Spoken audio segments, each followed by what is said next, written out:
আয়াতের মধ্যে আল্লাহ বলেন তিলকাল জান্নাতুল্লাতী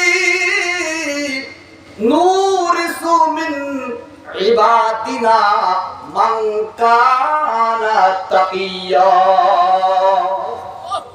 আল্লাহ বলেন আমি তোমাদেরকে ওই জান্নাতের উত্তরাধিকারী বানায় দেব,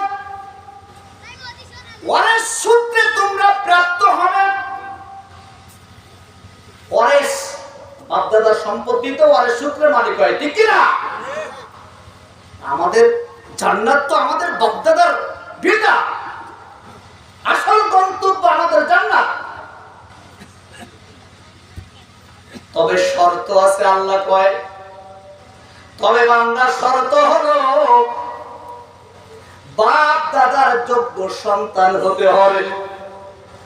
তবে শর্ত হলো বাপ দাদার বাধ্যগত সন্তান হতে হবে।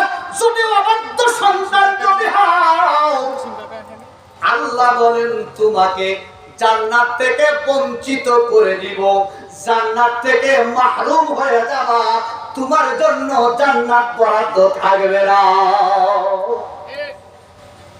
তাহলে আমাদের যোগ্য সন্তান, বাধ্যগত সন্তান হতে হবে। কে তৈরি আছেন ইনশাআল্লাহ? তাহলে বলতেছিলাম আমাদের সফর শুরু হয়েছে ওই রূহের জগৎ থেকে। দুনিয়ায় অবস্থান করতেছি, এটা হলো একটি স্টেশন। মায়ের গর্ভ একটা স্টেশন ছিল।